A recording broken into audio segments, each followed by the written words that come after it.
When you step outside on a clear night and look up at the moon, there is this comforting sense of permanence. Oh, absolutely. Yeah. It is like the ultimate symbol of quiet isolation. Right. Just a dead, gray, silent rock hanging out in the void, completely unchanging. You have probably never looked at it and thought, I wonder what they are building up there today. I mean, I definitely haven't. But I am warning you right now, you might want to buckle up. Today's deep dive is going to fundamentally challenge how you look up at the night sky. Yeah, it really is. We are exploring a truly fascinating, incredibly detailed thesis that takes everything we assume about our closest celestial neighbor and, well, flips it completely upside down. It requires stepping back from deeply ingrained assumptions and looking at raw data through an entirely unconventional lens. Exactly. So our mission today is to unpack a really intriguing, highly controversial book from 1976 called Somebody Else is on the Moon by George H. Leonard. And Leonard's central, startling thesis is that the moon is not a dead satellite at all. He argues it is currently occupied by highly advanced extraterrestrial intelligence. Which is just a massive claim. And he doesn't just throw this idea out there as a thought experiment. He builds a meticulous case using thousands of official NASA photographs and insider conversations from the Apollo era. But just to set the tone for you listening, our goal today is not to endorse these claims as absolute fact. We aren't trying to rewrite your science textbooks. No, definitely not. Our aim is to thoroughly explore the mesmerizing case that Leonard builds. It is a masterclass in how data can be interpreted in radically different ways. Yeah, depending entirely on the psychological framework of the person looking at it. Right. So before we get to the wild physical evidence, the giant machines and the crater sculpting, we have to understand how Leonard arrived at these conclusions. Because you have to ask, why is he seeing vast extraterrestrial infrastructure while mainstream science is just seeing rocks and shadows? Exactly. Yeah. And Leonard introduces a concept he calls the straitjacket of orthodox science. The straitjacket is a crucial psychological framing for his entire argument. Leonard suggests that professional scientists, like geologists and astronomers, are essentially blinded by their own established beliefs. They're just stuck in their ways. Totally stuck. They are so conditioned by the rigidity of the scientific method and so terrified of professional ridicule that they literally cannot perceive anomalies right in front of them. Wow. He even quotes a Canadian scientist who told him directly to stop thinking in terms of the Earth, of humans, of things we know, and to get out of that straitjacket. It makes me think of those magic eye posters from the 90s. Oh yeah, the 3D hidden image things. Yeah. If you are strictly trained to only focus on the 2D static on the page, you will never, ever let your eyes unfocus just enough to see the 3D spaceship hiding in plain sight. Leonard is basically asking you to unfocus your eyes. That is a great analogy. Because if a lunar geologist looks at a photo, they are only looking for what a geologist expects to see, right? Volcanic ash, meteor impacts, fault lines. They're not looking for architecture. They literally don't have the mental framework for it. And Leonard's journey really kicks into high gear when he attempts to bypass this academic straitjacket by speaking to an insider. Right. He meets a man he refers to as Dr. Sam Whitcomb. Yeah, and that is a pseudonym used to protect the individual's identity. But Whitcomb is described as a former NASA scientist, a PhD in physics, and a total astronomy fanatic. They actually meet in Whitcomb's backyard in Kansas, inside a small private observatory. And Whitcomb essentially confirms Leonard's deepest suspicions. Yeah, also he isn't crazy. Exactly. He tells Leonard that he isn't the first person to see interesting, unnatural things on the moon. Whitcomb claims there is an entire faction within NASA that knows the moon is occupied. But this reality is buried under the sheer, overwhelming volume of data. We're talking about over 100,000 photos taken by NASA probes and Apollo missions by the mid-1970s. That is an insane amount of film to review. It is. Whitcomb literally says NASA drowns in data.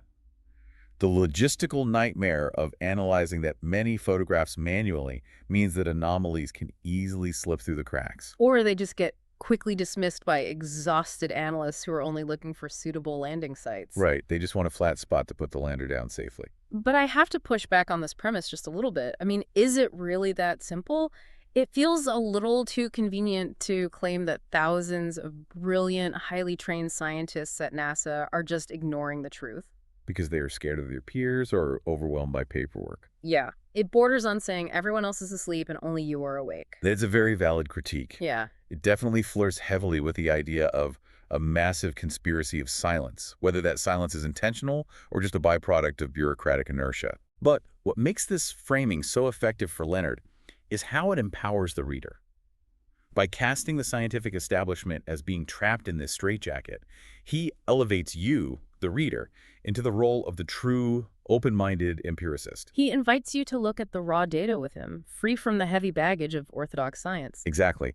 And once you accept that premise that maybe mainstream science is missing something fundamental, Leonard asks you to reevaluate the accepted physical facts about the moon itself. Because he argues that the actual physics of the moon point directly toward artificiality. And he gives us a refresher on lunar facts that we take for granted, starting with its density. Right, the moon's density is exceptionally low compared to Earth. It's only about 0.60 of Earth's density. This is where the mechanisms of planetary physics become incredibly important to his argument, right? Yeah, Earth has a very dense iron core, giving it a high overall density of about 5.5 grams per cubic centimeter. The moon, at 3.3 grams per cubic centimeter, appears to lack a substantial dense core entirely. Which is wild. It is. Some of the data even suggest the mass is concentrated closer to the surface, leaving the interior hollow, or at least much lighter than expected. And this plays right into the competing theories of the moon's origin. Mainstream science at the time debated a few ideas, like the accretion theory, Which suggests the moon formed from the same primordial dust and matter as the Earth. It would be our sister planet. But if that is true, why is it so geologically and chemically different from Earth? I mean, why does it lack that heavy iron core? That is the big question. So the other dominant theory to explain these chemical differences is the captured wandering asteroid theory. Okay, what is that exactly? This posits that a massive object came hurtling through the solar system from deep space and was perfectly captured by Earth's gravitational pull. Which Leonard points out is statistically absurd when you look at orbital mechanics. Oh, totally absurd. The chances of a body that large passing Earth and neatly parking itself into a stable, nearly circular orbit without either slingshotting away or crashing into us are vanishingly small. The energy dissipation required for a natural capture is staggering. So because orthodox theories have all these massive holes, Leonard introduces a hypothesis shared with him by Whitcomb, who actually heard it from a British physicist at Oxford. And this is the ultimate paradigm shift. The hypothesis is that the moon is actually a vast, ancient spaceship. Here's where it gets really interesting. A spaceship. A literal spaceship. Driven into our solar system, into our orbit, thousands of years ago after suffering some terrible calamity in deep space. And its occupants have been engaged in a massive, slow effort to repair the damage using the raw materials on the surface. With the ultimate goal of one day driving the moon out of our orbit and back home, it is just mind-blowing. It is. And Leonard's doing something very clever here with the scientific principle of Occam's razor. We usually think of Occam's razor as the idea that the simplest explanation is usually the correct one. Right. It is the very principle that keeps scientists anchored to the standard theories of accretion or capture, despite their flaws. Because saying it is an alien spaceship sounds incredibly complicated. Yeah, it sounds crazy. But Leonard flips the razor on its head.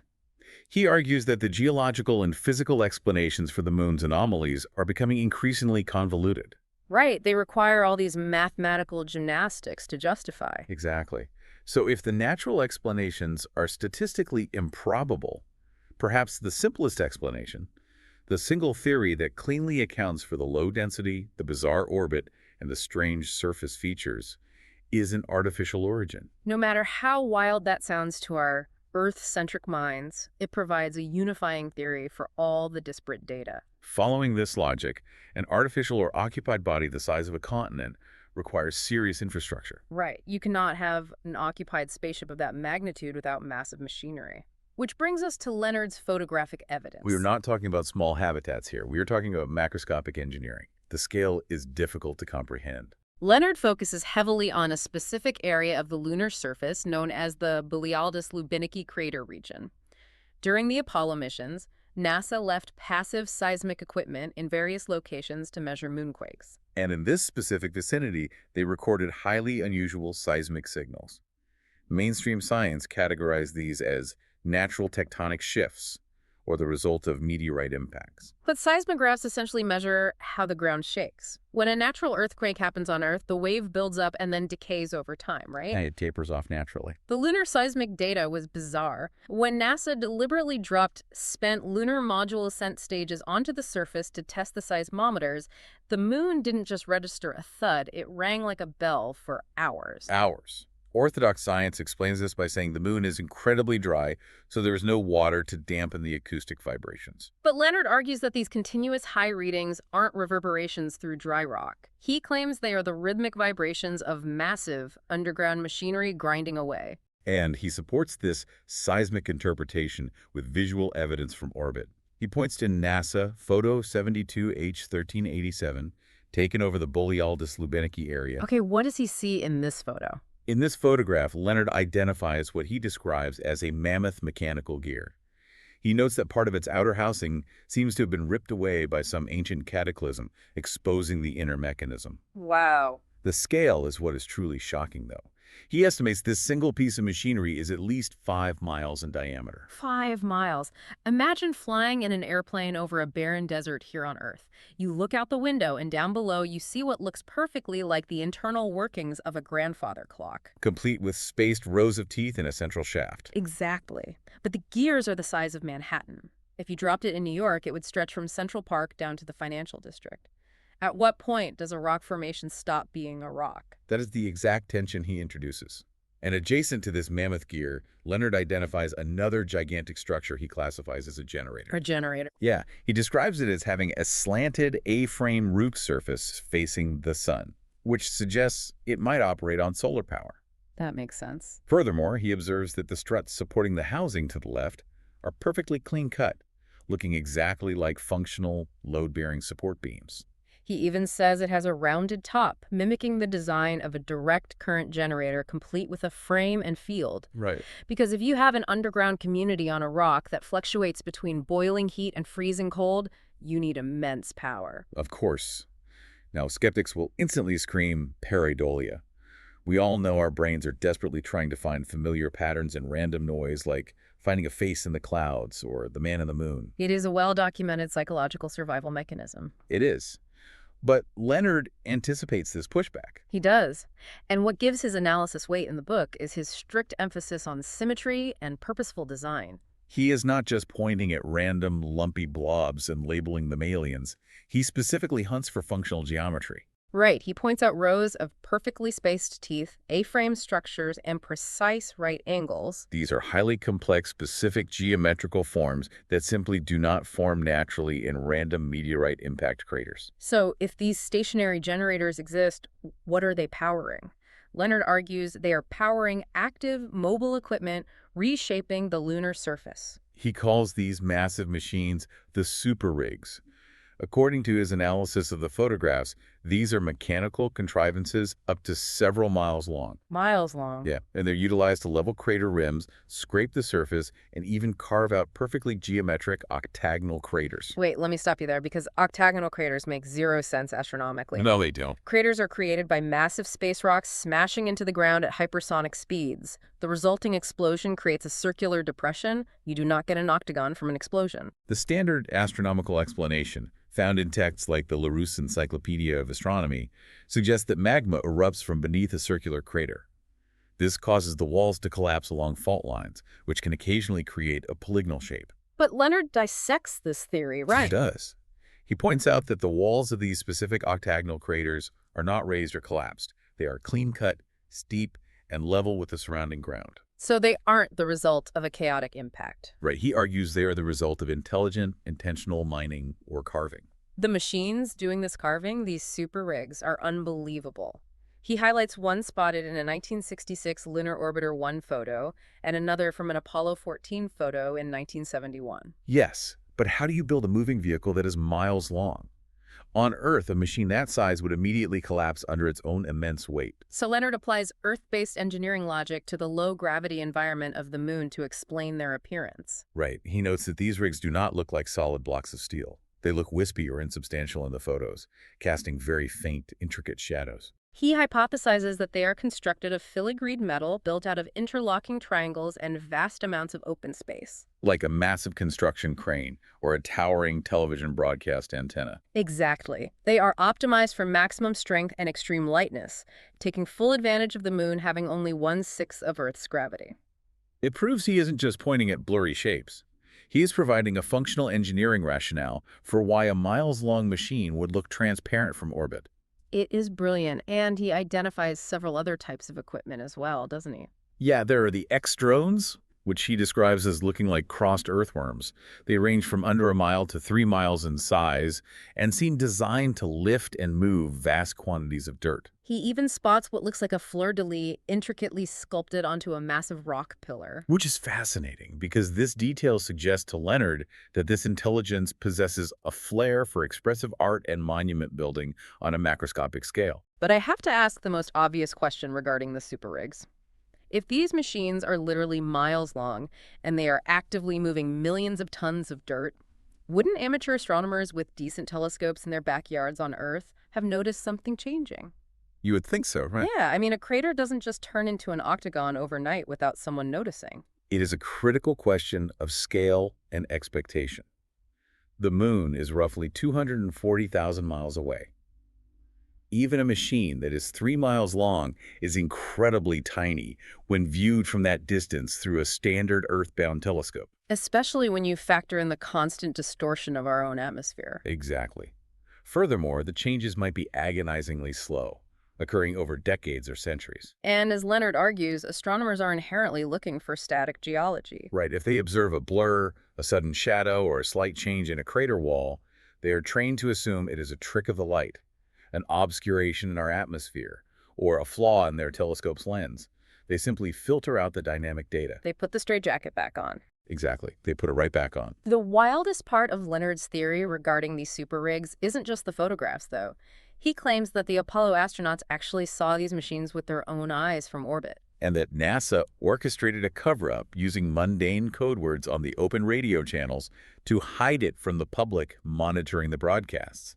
He dives deep into the mission transcripts to find evidence of this. Specifically, he looks at a bizarre exchange from the Apollo 14 mission involving astronauts Stuart Roosa, Alan Shepard, and Edgar Mitchell. And the transcript reads like a tense sci-fi movie. Rusa suddenly yells out on the tape, "Hey, there's Annabelle." Or maybe he says, "Barbara, the audio quality is quite muddy." Right, but he continues. Just like the one we saw during that pass yesterday. Then Shepard chimes in, saying, "Look at the tracks running into the crater right up to the ledge." And Mitchell joins the chorus, saying, "She's sitting right on the ledge. It must be over a mile high." And did you see that? The light flare coming from the dark part of the crater rim? It's just below Annabelle. Leonard interprets this entire breathless exchange as the astronauts spotting one of these massive super rigs perched on a crater terrace. They are explicitly observing tracks leading up to it, estimating its height at over a mile, and even seeing a light flare. Which could be an exhaust plume or a massive cutting torch from its operation. Annabelle, or Barbara, isn't a person. It is a predetermined code word for an alien mechanical construct. It paints an incredible picture. 3 men in a tiny tin module, 250,000 miles from home, staring out a small window at a mile-high mining machine. And casually calling it Annabelle so the press listening back in Houston doesn't realize humanity has just stumbled onto an active construction site. It brings us back to the core of what Leonard's book accomplishes. Whether you fully accept his conclusions or remain highly skeptical of his photographic interpretations, Somebody Else's on the Moon serves as a profound exercise in challenging the accepted narrative. He takes the very data provided by the scientific establishment, their own orbital photographs, their own anomalous seismic readings, their own unedited audio transcripts. And he uses it to build a compelling, internally consistent, alternate reality. He builds a reality where humanity is absolutely not alone, and where we are merely latecomers peering through our telescopes at a cosmic shipyard that has been operating since before the dawn of human civilization. It demands that you engage in critical thinking. Yeah. It forces you to question your assumptions about what is possible in the universe. And reminds us that sometimes looking at the exact same set of data with a completely different mindset can reveal entirely new worlds. Absolutely. So what does this all mean for you? Let's go back to that clear night sky. You step outside, you look up, and instead of a dead, unchanging rock, you try to imagine a vast, ancient spaceship humming with subterranean power, crawling with filigreed machines mining the surface. It is a haunting image. It really is. But I want to leave you with one final thought to mull over on your own. If Leonard's hypothesis is right, and the moon is an ancient spaceship currently undergoing massive, centuries-long repairs, what happens when the repairs are finally finished? Oh, wow. If this highly advanced intelligence eventually manages to power up those Manhattan-sized internal generators, break Earth's gravitational hold, and drive their ship back into deep space, how would our planet survive waking up one morning to find out our moon is simply gone?